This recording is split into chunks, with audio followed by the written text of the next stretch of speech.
This is the Shoulda Bet More podcast, presented by Gold Boys Network. Here's your host, Will Hill. Welcome to the Shoulda Bet More podcast, presented by Gold Boys. Coming up on the show, Gill Alexander of A Numbers Game will join us. We'll talk mostly NFL. We'll get into some baseball, some awards, some futures. I did tape it, as you'll notice, before this, just because it gets dated by the fact that, and that's what we'll start here, J.J. McCarthy, and that's the news of Tuesday, comes down with an injury, a knee injury, torn meniscus. Now, there's two different paths here where he has one sort of surgery and it's a few weeks, another sort of surgery and it's months. Maybe by the time you listen to this, there's more clarity, but McCarthy wasn't going to play for a while anyway. Vikings win total 6.5, 10-1 to win the division. So it doesn't really change the outlook on them. But he did look good Sunday, and I'll get to the quarterbacks that played this weekend because they all looked pretty good. I know it's early, but you'd rather look good than not. So it doesn't change my outlook. I think it's a reminder. If you're going to bet these awards, these player awards, this guy to win MVP, this guy to win Rookie of the Year, Defensive Player, whatever it is, I don't know that it's a bad idea. Now, I would never argue taking a number, but I don't know it's a bad idea. Just waiting for week one to make sure he's healthy when he actually plays, because you don't get refunds if he's hurt before the season. And you could say, hey, he could get hurt in week 1, week 3, week 6. I get that. He absolutely could, but that's just sort of the cost of doing business. If you get hurt during the regular season, that's just part of the game. I don't like making a bet where I don't even get off the ground here. And who knows, maybe he's back middle of the season. He could still play week 8 or so, which is when they probably intended him to play. We don't know that yet, at least at the time of the recording. But McCarthy hurt. We'll get a sense of the timetable here shortly. And it's another reminder, too, you just under of all these player props, passing yards, receiving yards, betting against teams in terms of their over-under. You bet the under wins. Injuries go in your favor. That's why when in doubt, just go under. It's probably, if you're looking to bet a lot of unders and you're not looking to bet overs, you probably have the right approach. If you're just constantly looking over stuff, over on this, over on passing yards, you're betting on achievement, you're probably not going about it the right way, because there's just so many more ways to win unders, and injuries happen. Football is a violent game. We've seen Gibbs, the Lions running back, already banged up. Malik Neighbors, the Giants receiver, says he's going to be good to go week 1, and he looks like he's going to be a tremendous player based on what he did in college and practice and training camp, things like that. But he's banged up. So again, if these guys get hurt, your bet's probably going to lose. Even if they miss 2, 3, 4 weeks, minor injuries keep you under. So unders are the way to go. I mentioned the quarterbacks all played this weekend. It was fun to have football back. It was fun. They spaced out the games properly, which they are not doing this weekend. I thought last weekend, I think if you really like preseason, the NFL should probably have a better presentation, a better option in terms of like an NFL preseason red zone where you can watch all the games at once, because you want to watch certain things. You might bet the games. You want to see this rookie or your favorite team, whatever it is. They did stagger the games pretty well. We're one game at a time Sunday throughout the day. I think there was only 2 Sunday, but throughout Saturday, they were spread out pretty well. There weren't like a million games at once, except for like that Saturday night, 7:00 window. That's not the case this week. We have Patriots Eagles Thursday, nothing Friday, which is extremely unusual. Usually once preseason gets underway, you get past the Hall of Fame game, you have those, the games are played on the weekends, Friday, Saturday, Sunday, Monday, and Friday is usually a pretty packed night. It's unusual we don't have anything Friday, which is weird. Then we only have a couple games Sunday. We have like 13 games on Saturday, which I don't understand. I don't like.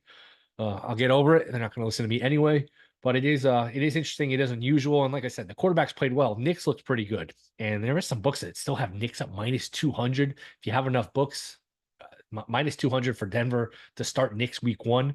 That I think is just playing against an injury, because I know Stidham started week 1 of the preseason, but Knicks is going to start game 2. I think unless Knicks gets hurt, I'm very confident Knicks will be the week 1 starter for Denver. But he looks pretty good. He looked comfortable. Caleb Williams, Daniels, McCarthy. Before the injury, McCarthy looked really good. And that's not a player I was very high on going into the preseason. Not that one game or one half is going to change how you think about it, but just a welcome sign. Even if you're just, forget being a fan of the teams, if you like football, let's face it, we sat through a lot of bad quarterback play last year. Now, some of it was injury, Burrow, Rodgers, Herbert. A lot of these quarterbacks got banged up, but there was a lot of teams that just had terrible quarterback play week in, week out.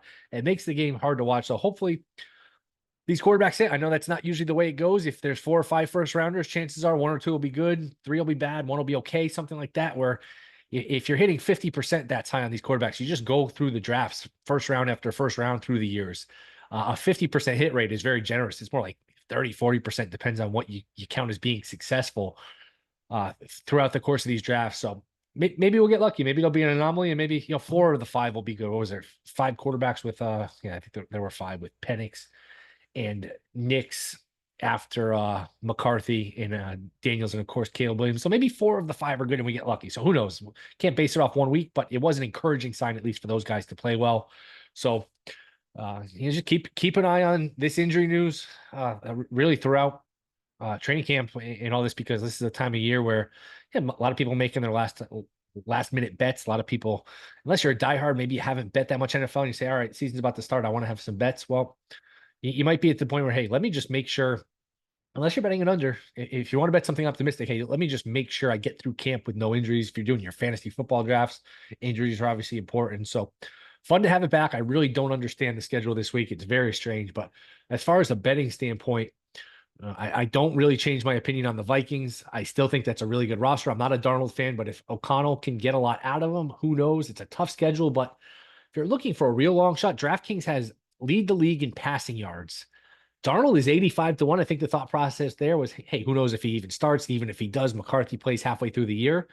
Now, if McCarthy is out long term, and he's going to be out at least a little bit, and maybe Darnold plays well enough to keep the job, 85-1 for a starting quarterback, I think is too long of a number. I think that's a good bet. I think that bet is worth making. So that is the football. We will talk more football, some baseball with Gill Alexander of A Numbers Game. That is next. This Shoulda Bet More podcast.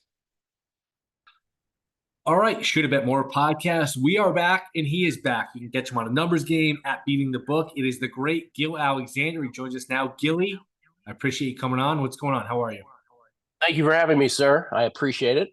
Just currently watching a little baseball, but happy to jump on and be on the Shoulda Bet More podcast, which, of course, once again, everybody knows is the name that you just decided on after initially you were going to call it the I would like to bet a larger amount of money, but I've thought better of it, and I now regret that podcast. And every time you bring this up, I just think, hey, you had the better idea, so I appreciate your input. I'll start with this. When is the last time? What is the date? The last time you were on this podcast was when? Oh, I could tell you exactly when. I don't know the date, but I can tell you the night, though. It was the night that the Nuggets lost Game 7. No, you son of a... No, it wasn't. It wasn't? No, it wasn't.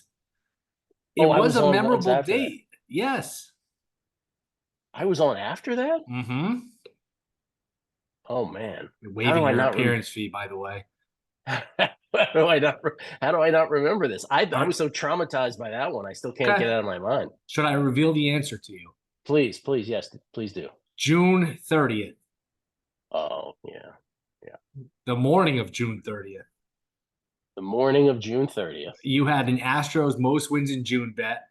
There were 2 games to be played. You needed an Astros win, which I helped you get, and you needed a Rangers win over the Orioles, which I helped you get. So this podcast pushed you over the finish line, cashed, I think, what was it, 40-1. The Astros beat the Mets in dramatic fashion. There was, rain delays, and there was extra innings. There was a lot of shenanigans. Rangers clobbered the Orioles, and this podcast helped you get over the finish line. Obviously, something you'll never forget. Man, you are really taking credit for this. By the way, 25-1. Don't give me that much credit. 25-1, not 40-1. But can I just say about that day, the reason I don't remember that is because of all those events. And I remember I was in San Francisco, so I barely remember it also. And I remember now that you mention it, where I was when I recorded it. But you're right. Like, so much stuff happened that day. Yes. With the delay, the fact that we were dead in the water at one point, that was miraculous, man. That was so great. You were up 4-0 in like the 7th inning. The Mets tied it in just, I don't know, ridiculous fashion. There was like 0-2 hit, I think, by Nimmo pretty late. And then there was like a good 2.5, maybe 3-hour rain delay. And then the 2 hours and 47 minutes. Who's counting? And then you went to the extra innings, and the Astros couldn't score in the top, I think, of the 10th, which is usually the kiss of death. And the Mets got like 1st and 3rd with nobody out, something outrageous, and you somehow escaped that and lived to tell about it. I lived to tell about it, and I promised someone on Twitter at that moment, they're like, if the Astros somehow pull this out, will you give the name of your secret sushi place? And I was like, yes, I will. And so I still have to do that this month. But of course, also that night, the Orioles had to lose to the Rangers, and they got crushed. Got absolutely crushed. Thank you, Cole Irvin. I think it was Cole Irvin versus like Heaney. It was like 14-3. I remember texting you when the Rangers hit a home run to go up like 12-3. I was like, "Congrats, man! You hadn't seen the home run. You go, hey, man, way too soon, dude. It's 12-3 in the eighth inning." That's right. But the most incredible thing about this exchange is, until you reminded me of it just now, I completely forgot that we did a podcast. It was in the morning that we did it, right? Which was rare. Right. And so it was just that the events of that day were so overwhelming. I just completely blocked it out. Wow. Wow. Yeah. So every time I come on, something big has to happen. What's happening? Yeah, because the time before, you're right, it was the Nuggets losing to the Timberwolves in just ridiculous fashion, up 20 in the second half. And we were gonna record early because the game was such a blowout, and then it went to blowout the other way, and really kind of threw the playoffs off kilter. We'll get to some baseball, football. What have you added? And you like to ask this question? It's a great question. What's like your most controversial take here about the upcoming NFL season? Most controversial take. First of all, I added. I don't know if you ever heard that. I bet Puka Nacua some time ago, Offensive Player of the Year, 32-1. Okay. I just feel like Sean McVay, after he and Matt Stafford, who apparently both live like 3 blocks away from each other in some community in the LA area, and they also live with Cooper Kupp in that same neighborhood. And Cooper Kupp and Matt Stafford do a podcast together, and they're boyfriends apparently, and they just kept feeding Cooper Kupp ridiculously last year at the expense of Puka Nacua. I think they finally get it now. Go to Puka. So that's my bet on 32-1 on Puka Nacua. My most controversial, I'll give one first before the controversial one. I think I am about as high on the Jets as anybody. I don't think that's controversial. I just think I am just that on steroids, because I don't see how that talent doesn't win out. Not win out, meaning win the Super Bowl, because there's the looming specter of Patrick Mahomes and Kansas City Chiefs. But I'm just talking about in terms of regular season. I think and I'd love to say they win that division. And then you look at the schedule late. I mean, it could come down to the end. The problem with that division, now I'm talking myself out of it, right, as I'm talking. Problem with that division is there is a scenario where you only go to the playoffs. I know it's stacked, but there's a scenario where you only go to the playoffs if you win it, because all those teams have really hard schedules because they're playing the NFC West as well. So I like the Jets to win the division. I do think they're the team that gets there. But I think it could shut out everyone else, which will be interesting. Maybe that's controversial, that I think that both Buffalo and Miami might be on the outside looking in when all is said and done. I had to give my my Super Bowl prediction for the VSiN Pro Football Guide. I picked Lions versus Jets in the Super Bowl. I don't think they asked me for a winner, but I love the Jets. I think they're loaded. This Reddick thing worries me, because that's obviously a talent you want on the field. But I just look at the quarterbacks they had last year: Zach Wilson, Tim Boyle, and Simeon. None of them, forget being a starter, none of them are even a backup. None of them probably ever going to throw a pass. It's very possible none of those guys ever throw a pass in the NFL again. They still won 7 games. And Rodgers, I think, is going to be fine. And here's the thing. I don't think I've mentioned this before. Anyone who says, hey, look at Rodgers 2 years ago, he wasn't very good, just dismiss what they say, because Rodgers fractured his thumb in week 5. So just throw all that out. I think Rodgers is fine. I think he's smart enough on the field. I think he's just can manage the game. It's a little Bucks Brady-esque. I think they're going to be absolutely loaded. I just think they're going to be loaded. I think they're going to be really good. I think you're absolutely right, and I think it's a one-year thing. And as someone who railed against, hack internet doctors who were saying, oh, yeah, he can come back. This was last year. He can come back this year. It'll be great. I'm like, there's no chance he can come back and play. Talking about last year, there's no chance he can come back this year. But having had an off season, he absolutely can play professional football at the highest level, coming off a ruptured Achilles, even at the age of 40, because his thing, I mean, he can move around in the pocket as great as anybody, but he was never a threat to run the football. That was never his game, right? He'll be mobile enough to be as good as he ever was in terms of that skill set. You just have to plant. He'll be fine. An Achilles injury just needs time, and time is what he has now. So I agree with that Brady analogy. I don't know if they go all the way, like I said, but their defense is so stacked, even without Reddick, with the Williams brothers, with Sauce, just to have a great player at each level of the defense. Their skill position players. Like I think Breece Hall might have just a ridiculously good year. So yeah, I don't know how there's a negative for this football team unless you think Saleh can mess it up, which I don't. And you mentioned ruptured Achilles. You've actually that was your injury, right? You ruptured your Achilles, or you ruptured both? I ruptured both. I ruptured one at 27 and one at 50. Wow. How did you do each one? Basketball, 27, which is the standard, restaurant variety way to rupture your Achilles. And then tennis, famously, when I was an old man, where Todd Wishnev asked, as he carried me off the court, he asked, "Can I get those tennis balls in your shorts, by the way? I need those back." So it's all hard. Yeah. So I know what that injury is like. I know that you could not have come back. No human could have come back last year from it and played pro football, played professional, played quarterback in the National Football League. But absolutely now, I mean, it's been a year. He can absolutely play. It will not be an issue at all.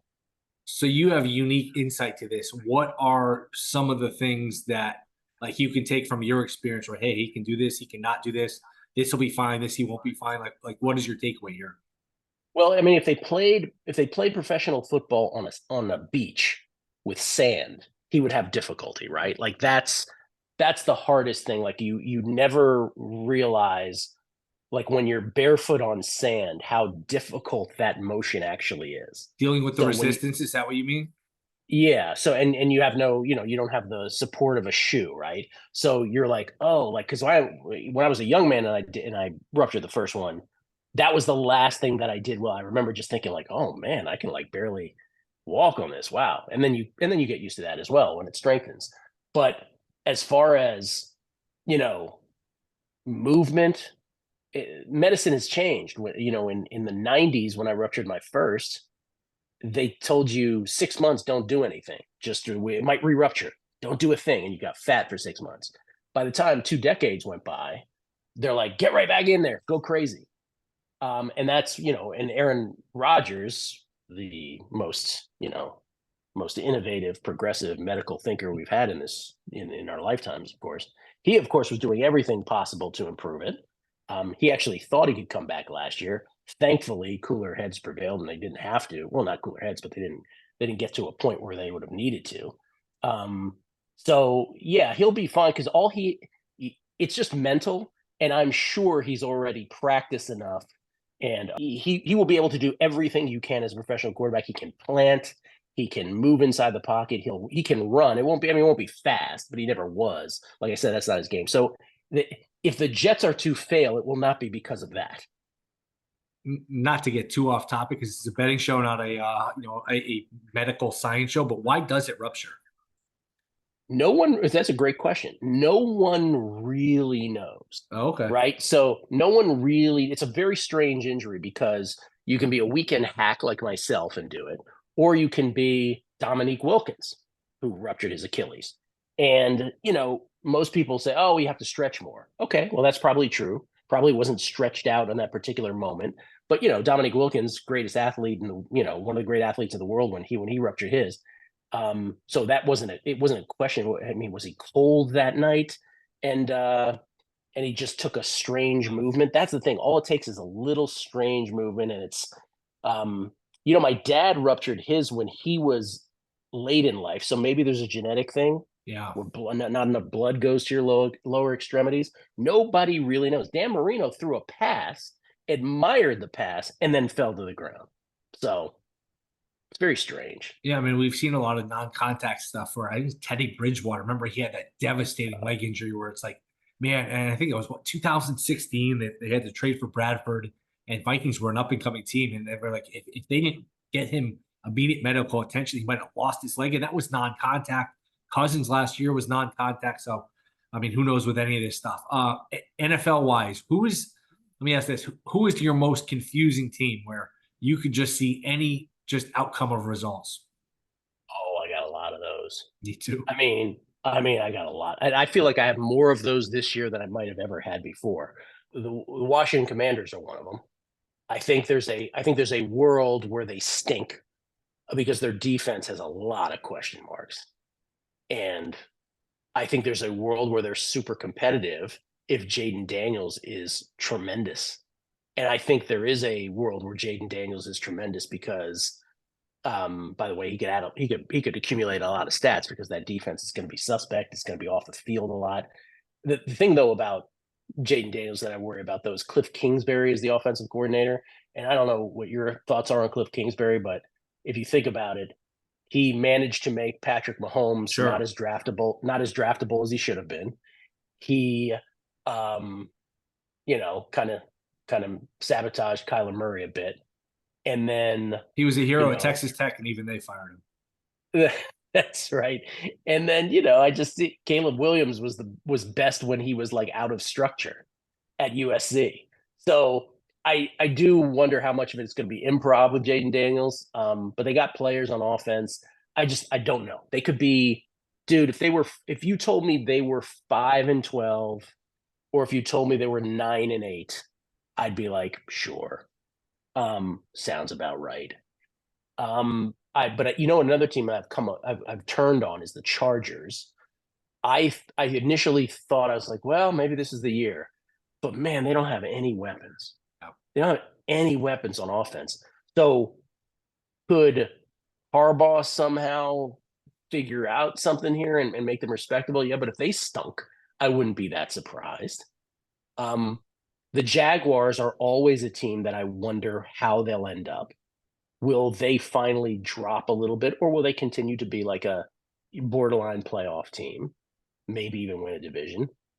So there's a lot of those. I don't know that I've answered. I'll tell you one that's sort of off the wall: the Cowboys, because I do think there's a scenario where they're as good as you remember them to be, but there's also one where if they lose a few games early, Jerry has decided not to pay anybody this year. And I could see this becoming sort of, we won't know the extent of it, but I could see there becoming sort of an internal issue with that franchise. And so it could fall quickly. So I'll throw them out as one that most people might not say. Who's picking first in the draft next year? The New England Patriots are still picking first. I think I'm with you. So we're fading our buddy Aaron Schatz. So I've had on, you've had on. His numbers spit out 7 wins.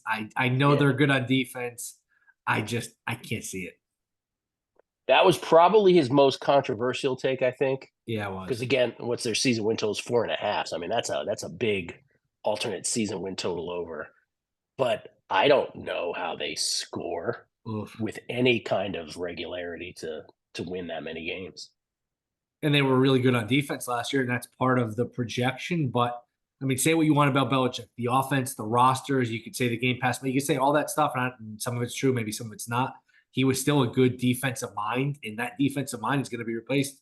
Let's face it, Gerard Mayo, who was in the league as a player just a few years ago. I don't know that we can dismiss that and be like, oh, they're coming from Belichick to Mayo. That's the same thing. Belichick didn't know what he was doing anymore. I feel like that's a dangerous approach to take. Our boy, the Bear, Chris Felica, I kind of agree with him. Like, if it wasn't the Patriots, let's say I took the Patriots off the board, who might be the worst? It's hard to ignore the Panthers again. It is. But the Giants, like, that's one. He talked about them having about playing them for last winless. They don't. I agree with his, and I remember when I went through the last winless and I landed on the Patriots. But I do remember when I went over the Giants saying, if they lose to the Vikings opening game, I think they will. Which, after seeing J.J. McCarthy, and I don't know if J.J. McCarthy's starting day one, but man, I think it's still Darnold, but good Lord, McCarthy made a case. I do think that if they do lose that, you're a Vikings fan, so who can? I deserve a quarterback, man. I've been through a lot. Blair Walsh, Gary Anderson, Brett Favre in 2009 were in field goal range, about to kick the field goal against the Saints. Sean Payton's only Super Bowl appearance, only Super Bowl championship, by the way. If we just take a knee, we're kicking a field goal. Ryan Longwell is going to make it. We're in the Super Bowl. I deserve J.J. McCarthy to be good. I'm not sure. We'll see. Jeez. I remember the Skins once played the Vikings in the playoffs many, many years ago, and Sean Salisbury was your starting quarterback. Yeah, ESPN legend. ESPN legend. What happened to that dude? He's gone from all I media. don't know. Yeah, he was. Remember, they used to do a segment, him and John Clayton, and I don't know if it was forced, but they used to just insult each other all Oh the time, my and it got God. borderline uncomfortable. Salisbury was like the whole thing was he was a bully. I don't think Yes, it felt real. It felt like he was just being a bully. it felt real, but it felt scripted enough where, hey, this is going to be the angle, and you guys just play it up, a little WWE kind of thing. Man. Um, where was I saying? Oh, Giants. Yeah, if they lose that first game, it could get ugly quick there too. Did you see the preseason Hard Knocks with the Giants? Some of it, it's really good. It's really good, and It's I have all really the good. respect for Dable. I think he can get blood out of a stone. The fact that they win 5 or 6 games last year, that team was awful, and they weren't much better the year before, and they made the playoffs and won a game. I think he's really good. I really do. Yeah, I don't know. I don't know about him. A couple years ago, I thought he was way super fortunate. I don't think he deserved Coach of the Year, so we're a little different on that. But um, he's lost a lot of The weight. fact that He he looks put them, great. yeah, he does look really good. The fact that he put them Yeah, in position to get lucky, though, that team stunk. They had Barkley and like Jones running around. The fact that you could even put yourself in position where like you could even, I know they beat nobody good, but I don't know. I just feel like they have absolutely no talent. It looks like Neighbors going to be a good player, although he's banged up here. I think they have no talent, but I do think he gets the most out of them. yeah. I mean, I don't know because 2 years ago, I just felt like it was like they were great inside the red zone. Both, you know, especially on defense, they just happen to be bend don't break. So I don't know. I give him credit for that, but okay, we don't have to agree on everything. No, you're right. Anything you think in baseball is wide open in terms of these awards more than the market's dictating? The awards, no. Like I just saw somebody, Blake Snell went into the seventh inning with a no tonight, and I saw somebody on Twitter was like, I don't know if he gets one more no hitter, Giants stay in. I'm like, are we really doing this for the Cy Young? He's won 2 games this year, but I think these are pretty. I mean, I have a bet on Seth Lugo to win the AL Cy Young Award. I don't really believe it. I have it at 13-1. Like Tarek Skubal ought to be the favorite, and he is. Sale had a great outing tonight against the Giants. He ought to be the favorite, and he is. I think MVP is injury at this point. If Judge and Otani stay healthy, it's theirs. I don't think I'll tell you what I do like beyond injuries. May I go off script here? Sure. You can bet number one seed Ooh, in the National League. And the Diamondbacks are 13-1, and I think the Padres are like 12-1. wow. I just think that the Diamondbacks have this look about them. I know a lot of people think it's the Padres who have this look about them. I think it's the Diamondbacks, and I think 13-1. They're only like 3 games back now, or something like that. I think that is, and by the way, the Phillies are not any further ahead of them. I think that's worth a bet. I think you play out the rest of this series. I think it's way better than a 1 in 13 chance that they get to the number one seed. I think that's a good bet. Last one before we go. Is this basically whoever gets in? It's basically like 12 coin flips or a 12-way coin flip because nobody's great, nobody's bad. The Yankees look unbeatable. Then the Yankees lose games to the White Sox, Angels. I don't know. I mean, the Yankees and the Mets they're just the New York teams. They've had 3 or 4 different seasons within each other where the Phillies have lost 12 out of 6. It's just a very strange season. Up until this Phillies swoon, I would have said in my heart of hearts, the one team that I think has like an edge over the other 11 would be the Phillies because I we've agree with seen that. we've seen the Phillies at home, and I could see that, right? Like Citizens Bank going Yes. crazy, them getting dominant, their starting pitching being great. Yep. Like, but now I think it is the null set. Like, I don't think there's one team, and I don't want to hear about the Dodgers because I don't believe it about them, Me neither. right? Like Bet's we've back seen them. helps, but I totally agree. It helps. Yeah, like we've seen them in the playoffs, and there is a bit of muscle memory to this. But like, you trust Clayton Kershaw in the postseason? I don't. Though he was good tonight, I believe. But I don't think there's a team. It's certainly not your Yankees, right? Who No. got, my God, what happened tonight against the White Sox? I can't explain none of it. I really can't. I've given up. I just throw my hands up. You can look at strength of schedule, this, that. They swept the Phillies in Philly 2 weeks ago. Hey, they're back on track. I have no idea. I have no explanation. Just give up. I don't think it's I don't think it's the Braves. Braves may not even make the playoffs. The Giants would be one of these proverbial, hey, if they got in, they could make some noise teams because of the pitching, but they may not get in. The Padres and Diamondbacks. I mean, I think the Diamondbacks, right, after seeing them last year, the Diamondbacks are a sneaky great team because they have pitching reinforcements coming too. And so I think they're a scary team. Literally nobody in the American League scares me. Nope. None of them. None of them. I think I prefer the Padres of all like the little sleeper teams just because I love the back end of the game. I love the bullpen, and we see this. We saw it's sort of the Royals formula where hey, a lot of these postseason games are close, they're low scoring, they're 2-2 after 5 or 6 innings, and then the Padres can just march out. Who's the kid? Adam they got from the Rays, Tanner Scott, and Suarez. You could piece together 7 to 9 outs between those 3 guys, and that's very formidable. That being said, I agree with what you're saying earlier. The Phillies, where you just watch a game and you're like, oh, that guy's up. Trey Turner's up. Schwarber's up. Harper's up. Right. I feel good about these guys where it's just it's a league where it's hard to score runs and they've got 5 or 6 guys. You're like, okay, Bohm is up. I feel like he can hit one off the wall. Where a lot of these teams just don't go deep in terms of that lineup and their pitching's really good too. Do you ever, and I know this is, it's hard to remember every single season, but I do not remember a season where I felt this way this late.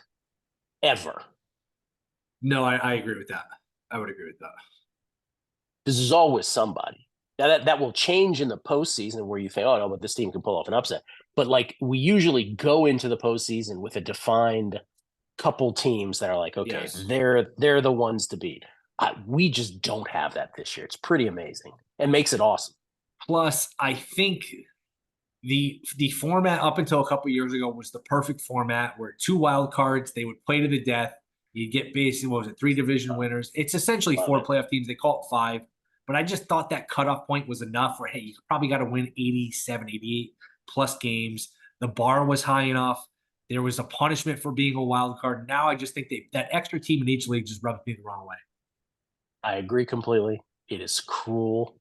It is cruel to make these teams play 162. It's our buddy Jeff Parles with the Mets. He felt it the most with the Mets, where he's inconsolable about how they can have this great season and then get bounced so quickly. But some people disagree with that. Some people say, well, that's what makes it great. I kind of laugh about it because I think it's just cruel, but that's what makes it, at least from a betting standpoint, gives us an opportunity. I don't know if your podcast audience knows, but I don't have an exact, I have just a matchup bet. The Diamondbacks to play the Royals, the Kansas City Royals, in the World Series at 400-1. I really feel, oh boy, hope that's foul. It is. I really feel good about the Diamondbacks. The Royals are a bit of a tease. They have all the pieces in place, but they just cannot get it together. So they're frustrating in that regard. Because on paper it looks good, but like it just doesn't work out consistently for them. So, but a playoff, you just have to put it together for a short period of time. That's the thing. Yeah, you just have to get in and hope the ball bounces your way for sure. Yep. Gilly, I appreciate the time, man. Where can we catch you? Numbers Game, Beating the Book, Megapod coming back soon. Where can we find you? Yes. Numbers Game on VSiN, 10 to noon Eastern, 7 to 9 Pacific, Monday through Friday. And then Beating the Book podcast, which I'm doing a Q3 derivatives MLB show with Borchard beginning of next week. I'll do an NFL pod preview, and then it is the hamster on the wheel. So Megapod with you, the great Will Hill, and Todd Wishnev, and rotating guests going into like a 13th or 14th season of It's Amazing. And then guessing lines beginning before week 2 on Mondays. I don't know if my mishpucha will be with me again this year, but either way, we'll do it. And it'll be fun. It's just, I can't wait. Can't wait. It's football and everything else, man. As much as we love baseball. Last 30 seconds to a minute. U.S. Open in tennis. What do we look for each side? Carlitos and Joker on the men's side because Sinner's got some injuries.